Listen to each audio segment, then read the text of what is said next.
Olá, meus queridos irmãos e minhas queridas irmãs, é o Padre Paulo Ricardo. Uma grande alegria estar junto com você nesse nosso programa Testemunho de Fé. Nós iniciamos mais uma vez essa nossa reflexão semanal a respeito da liturgia da palavra que a Igreja nos propõe a cada domingo e principalmente também sobre os mistérios da fé que nós, como católicos, cremos e queremos refletir. Nesse domingo, nós estamos celebrando a festa, a solenidade dos apóstolos São Pedro e São Paulo. Por isso, a Igreja quer que nós reflitamos a respeito, sobretudo, da missão do Santo Padre, o Papa, a missão que o vigário de Cristo na Terra tem que realizar. Nós sabemos que o Papa é sucessor de São Pedro e continua essa missão que Jesus deu a Pedro. O evangelho desse domingo é o evangelho em que Jesus dá a São Pedro o poder das chaves. Mateus, capítulo 16, versículos de 13 a 19. Agora eu gostaria de chamar muita atenção para que nós refletíssemos com seriedade a respeito do poder que o Santo Padre possui, porque nós estamos numa época em que muitas pessoas com um pensamento revolucionário, para não dizer completamente protestante, gostariam de esvaziar o significado do papado. Vejam, o Papa João Paulo II, na sua encíclica Ut Unum Sint, ele convidou os teólogos a refletirem a respeito de uma nova forma que nós poderíamos ter no terceiro milênio de como é que se exercita o papado. Isso é o convite que foi feito pelo Santo Padre. Mas vejam, o que o Papa quer, o Papa João Paulo II queria, é uma reforma do papado. Mas uma coisa é uma reforma do papado, outra coisa é uma revolução que mude a Igreja Católica pelo avesso e a transforme na Igreja Anglicana. Vocês sabem que a Igreja Anglicana, por exemplo, ela é governada pela Rainha da Inglaterra, mas ela é simplesmente a chefe virtual, né, digamos assim, dessa igreja que, no fundo, não tem cabeça, é acéfala. Né? Nós, ao contrário, cremos que o Papa é verdadeiramente a cabeça visível do corpo visível nesse mundo que é a Igreja Católica, a Igreja de Cristo. Agora, é evidente que quem quer ter o poder neste mundo vai certamente se colocar contra o Papa. Vocês imaginem que, por exemplo, todo esse pessoal que tem projetos mundiais, como os globalistas, ou então os socialistas que têm um projeto de comunismo mundial, ou então os islâmicos, vocês imaginem que essas três grandes potências, coalizões, movimentos da nossa época não devem ficar muito contentes que exista no mundo uma pessoa, uma única pessoa, que, segundo a fé católica, tem a autoridade para orientar os 7 bilhões de seres humanos que estão na face dessa terra. Uma única pessoa tem o poder de orientar na fé e para a fé 7 bilhões de pessoas.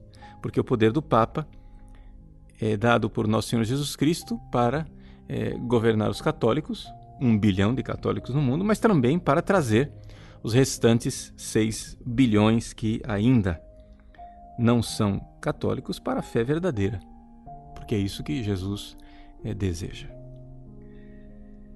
Então, é evidente que as pessoas pegam esse convite do Papa João Paulo II, São João Paulo II, e começam a, digamos, interpretá-lo de uma forma revolucionária, né?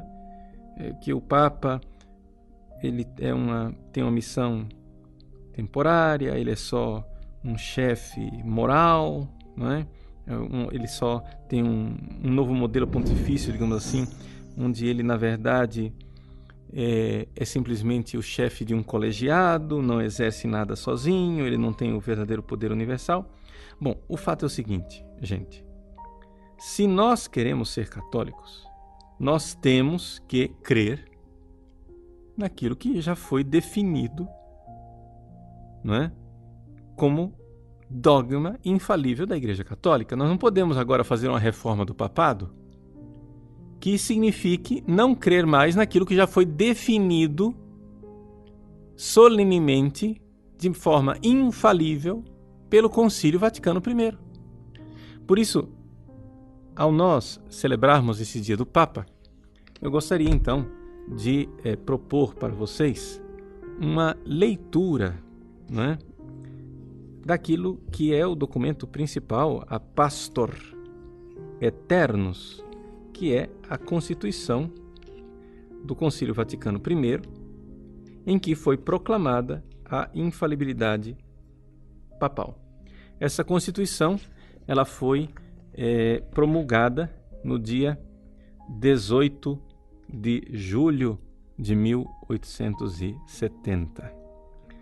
Quem quiser depois verificar, ela está no Denzinger, que é um volume importante que contém os documentos mais importantes da igreja, e nós vamos postar todo o texto da Pastor Aeternus no nosso site também para aqueles que quiserem. Vejam, depois de um preâmbulo, essa Constituição então tem 4 capítulos, e eu vou brevemente aqui colocar os 4 capítulos. O primeiro capítulo, ele é aquele que, digamos assim, comenta de forma mais abundante aquilo que é o evangelho desse domingo, porque é um capítulo voltado para a questão bíblica. Gostaria de colocar alguns pontos salientes para a gente poder ler esse capítulo de forma frutuosa.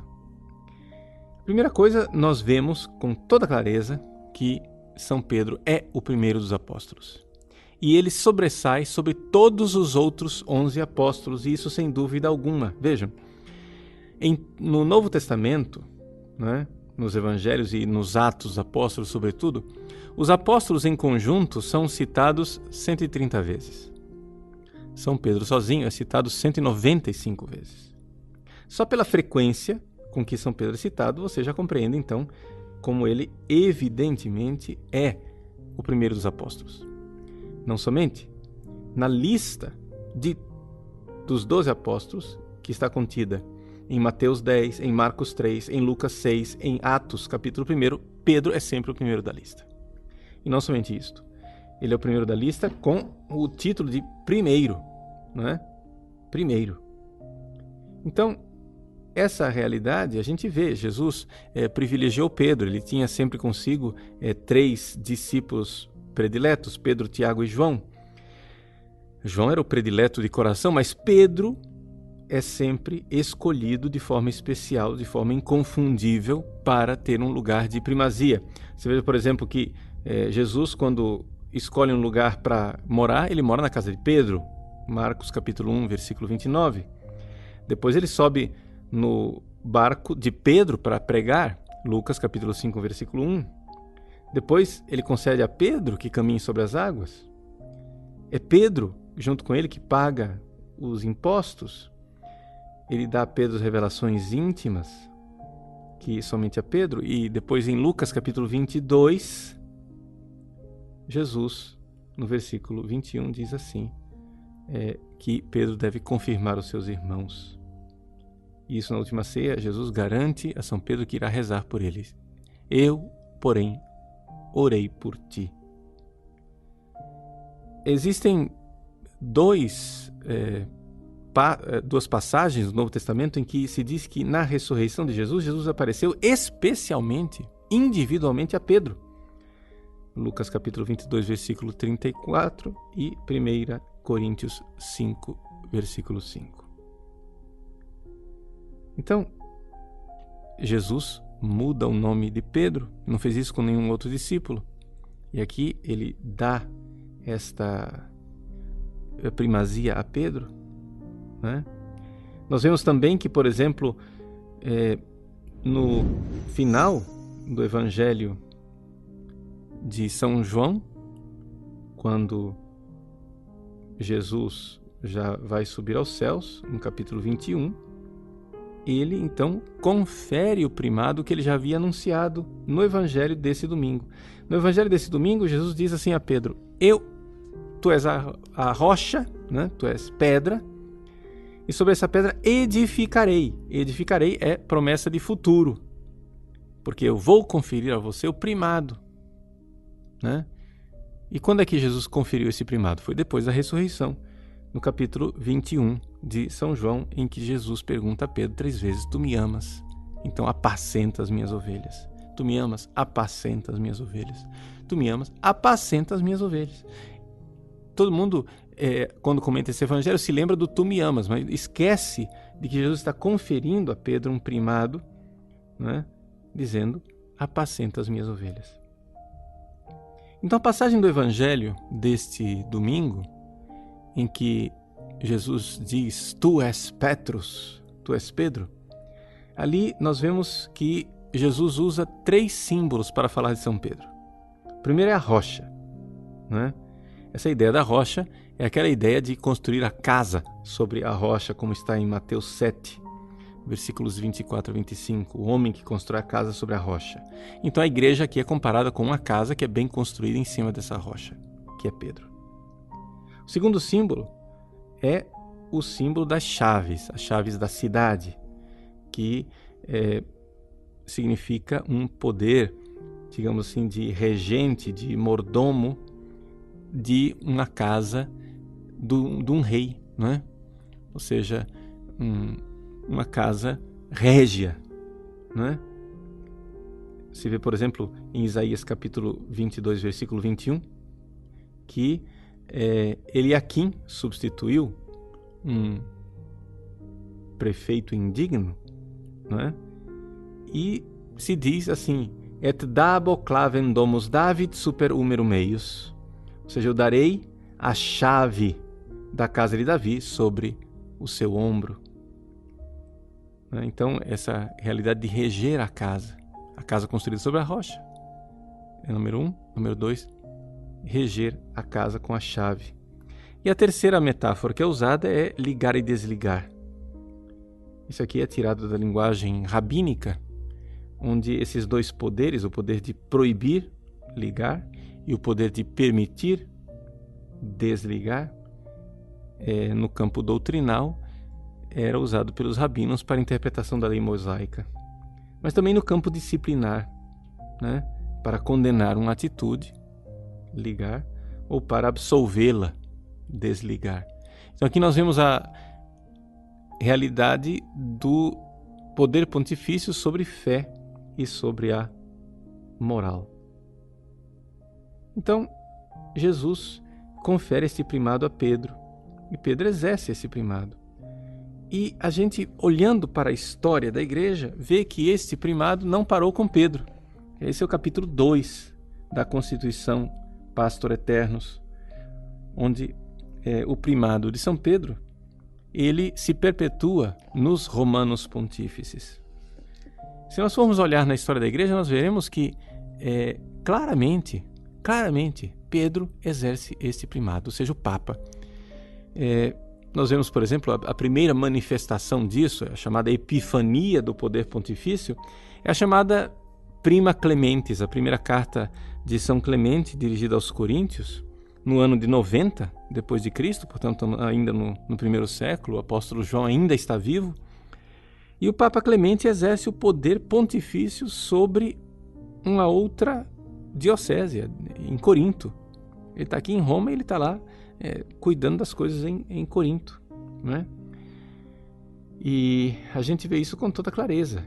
Se vocês forem ver, todos esses grandes revolucionários que querem reformar o papado, né, eles evitam argumentar dizendo que o papado tem que ser exercido da mesma forma que ele foi exercido no primeiro milênio.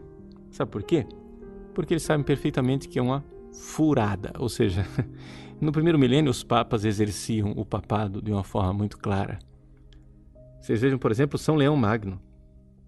Não é? São Leão Magno é, digamos, em todo o primeiro milênio, o Papa que expressa a teologia do poder pontifício de forma mais clara. As cartas de São Leão Magno são verdadeiros tratados a respeito do poder pontifício. Então não dá para você dizer que a igreja, no primeiro milênio, os papas não exerciam o poder. Se vê com toda clareza os papas intervindo, os bispos do Oriente apelando ao Papa. O próprio Concílio de Calcedônia, quando recebe a carta dirigida a Flaviano, escrita pelo Papa São Leão Magno, eles dizem: Pedro falou por Leão.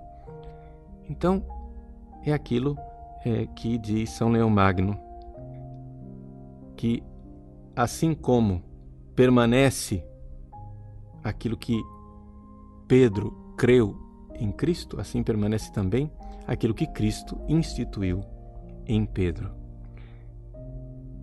Sicut permanet quod in Christo Petrus credidit, ita permanet quod in Petro Christus instituit. Então, esta é a realidade de que, através dos séculos, os papas claramente exercem um poder, não de primado afetivo, mas efetivo. Eles intervêm nas dioceses. Não é? Isso quer dizer o seguinte, que, capítulo 3 da Pastor Eternus, que este primado do Papa é um primado de jurisdição. A gente vê isso com toda clareza, não é? O Papa realmente tem uma jurisdição sobre as outras dioceses. Por quê? Porque a Igreja é o corpo místico de Cristo, mas não é um corpo invisível, é um corpo visível. E esse corpo tem cabeça visível, a cabeça visível é o Papa.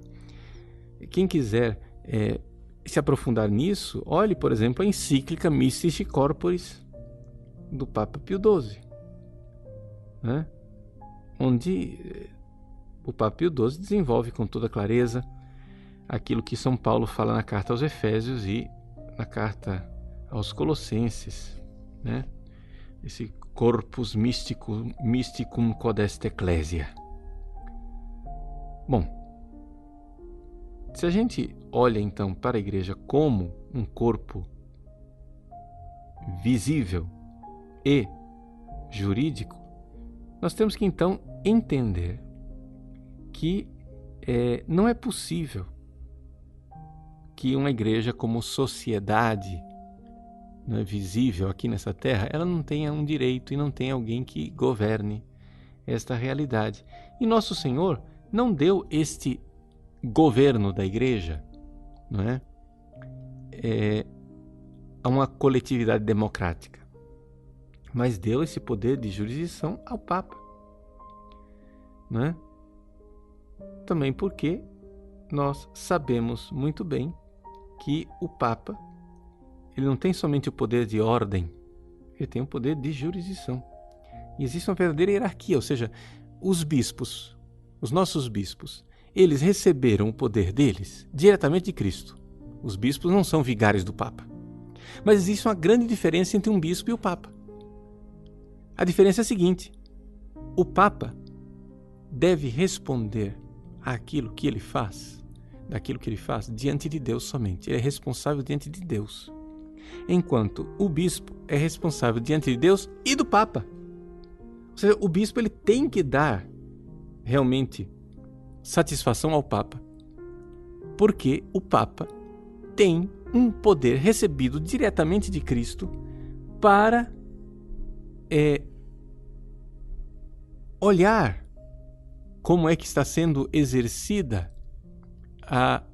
o governo, né, o ministério dos bispos no mundo inteiro. Então, esse poder do Papa é um poder realmente de reger a igreja. Ele poderia, por exemplo, uma diocese, um bispo deve governar a sua diocese como monarca, mas em casos graves, o Papa tem o poder claramente de intervir e até mesmo de depor o bispo. e de colocar um outro no lugar. Isso com toda clareza se vê, e isso se vê com maior clareza ainda pelo fato de que os bispos são nomeados pelo Papa, né? Essa é uma realidade que faz parte da nossa fé. E finalmente o 4º capítulo da Pastor Aeternus nos fala da questão da infalibilidade pontifícia. Bom, aí nós entramos num campo bem delimitado, uma coisa que foi delimitada pela Igreja com bastante clareza, que é o fato de que o Papa, em situações bem específicas, ou seja, quando ele exerce o seu magistério ex cátedra, ele é infalível. É claro que já existiram papas na história da Igreja que ensinaram coisas erradas. É evidente que isso já houve. Mas eles não ensinaram isso ex cátedra. Ou seja, quando eles exerceram o seu poder, eles exerceram esse poder abusivamente, né? E é evidente que em casos de exceção, não é? Pode acontecer realmente de os fiéis terem que esperar para ver o que é que o próximo Papa irá dizer a respeito do Papa predecessor. Deixa eu explicar bem claro. Por exemplo, durante a crise ariana, o Papa Libério, ele assinou lá vários concílios semi-arianos, ambíguos. E os fiéis permaneceram na fé católica. E por quê? Porque o Papa foi ambíguo. O Papa não falou com clareza o que era a fé católica. Ele assinou concílios heréticos ou semi-heréticos, de sabor herético. Se você for ver os historiadores da Igreja, todos dizem que Papa Libério não foi um herege, mas foi um Papa que pecou. A Igreja teve 35 papas, todos eles canonizados um atrás do outro, de São Pedro até antes de Libério. Libério é o primeiro Papa que não foi canonizado. Por quê? Porque a Igreja vê com toda clareza que ele pecou. Ele excomungou Santo Atanásio, que era um santo, ele perseguiu Santo Hilário, que era um santo, e com isso fez mal. Mas depois do Papa Libério, então nós tivemos um Papa que resolveu a situação e nós podemos celebrar o Concílio de Constantinopla I, onde ficou bem claro aquilo que era a fé da Igreja. Então, durante esse tempo de confusão do pontificado do Papa Libério, por exemplo, onde estava Pedro? Bom, Pedro continuava na instituição, não é? Que a instituição do papado é aquilo no qual nós cremos, nós não cremos na pessoa do Libério. Nós cremos na instituição do papado. E essa instituição, ela é algo constante e contínuo ao longo de 2000 anos. Portanto, um Papa exerce o seu poder pontifício ao longo, né, do seu pontificado, em sintonia e em plena comunhão com todos os papas que o precederam. E aqui que está a garantia. Ou seja, a garantia é que o Papa não é, como, para usar a linguagem de Bento XVI, o Papa não é um oráculo.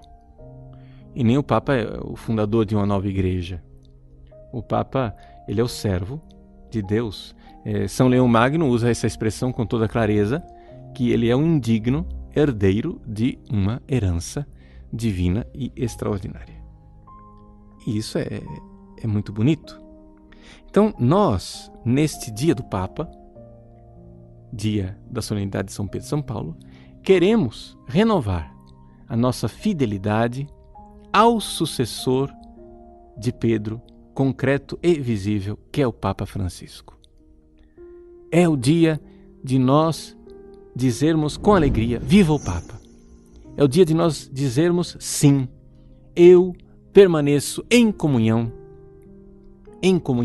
total com o papado de 2000 anos e com aquele que é o sucessor de Pedro atualmente, agora, neste momento, reinante de pleno direito, Francisco.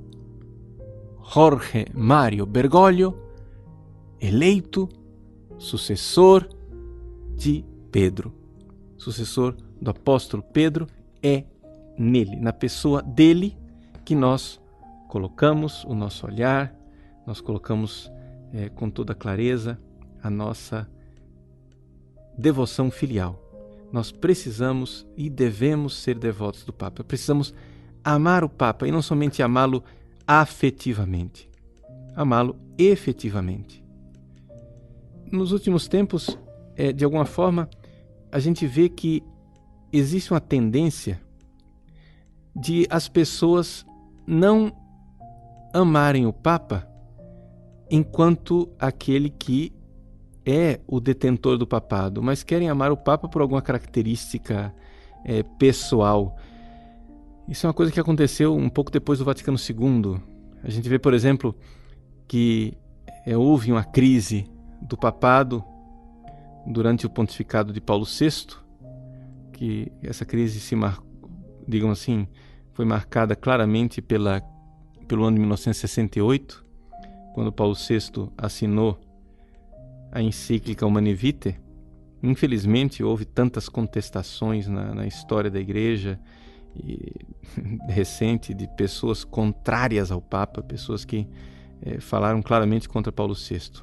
Pobre do Papa Paulo VI, que foi tão contestado. Mas vejam, o Papa permaneceu mas a crise ficou. E depois, quando Paulo VI morreu, a gente vê um pouco um movimento da história em que as pessoas parecem crer mais nas características da pessoa que é Papa do que no próprio papado. Ou seja, as pessoas parece que gostam do Papa porque João Paulo II era um Papa carismático, de liderança, que andou no mundo inteiro. Eu gosto do Papa porque Bento XVI era um grande teólogo. Eu gosto do Papa porque Francisco é muito humilde, etc. Gente, todas essas características pessoais são muito boas. Deus abençoe, é isso mesmo. Mas, cuidado. E se por acaso viesse um Papa que fosse antipático ou não fosse humilde como Francisco, não tivesse esse carisma que ele tem, nós continuaríamos a crer no papado? Então é importante a gente solidificar a fé no papado. Nós, claro, agradecemos a Deus pelos dons pessoais que ele concede ao Papa Francisco, mas precisamos crer no papado e realmente colocar nossa fé na instituição. Por quê? Porque a Igreja, infelizmente, já teve ao longo dos séculos homens muito indignos sentados no trono de Pedro, não é? Homens que, com qualidades pessoais, era muito difícil a gente admirar. E, no entanto, a Igreja continuou crendo no papado. E a gente tem que ter fé nessa realidade. A gente tem que ter fé no fato de que Jesus dá uma assistência especial ao cargo e que, portanto, o exercício do poder pontifício, ele se compreende nesta grande sinfonia de todos os papas ao longo da história. Né? É assim que nós temos uma fé verdadeiramente católica. Nós temos fé em que o Papa, ele, sucessor de Pedro, é o continuador ao longo de toda a história daquilo que é um poder deixado por nosso Senhor Jesus Cristo. A reforma do papado pode acontecer? Pode. Sim. Mas a reforma do papado, ela só pode acontecer se nós tivermos realmente uma continuidade ao longo dos séculos. E se nós crermos nessa continuidade da instituição. Papa Francisco, Jorge Mário Bergoglio, é o Papa de número 266, desde São Pedro. É o sucessor número 265 de Pedro. Nós cremos nisso. E cremos nessa longa lista. Cremos nessa longa história. E que Deus irá continuar iluminando o Papa Francisco e os seus sucessores até que Jesus venha para instaurar o seu reino definitivo. Deus abençoe você e feliz dia do Papa. Rezemos pelo sucessor de Pedro, que Deus o conserve e o preserve dos seus inimigos. Em nome do Pai, do Filho e do Espírito Santo. Amém.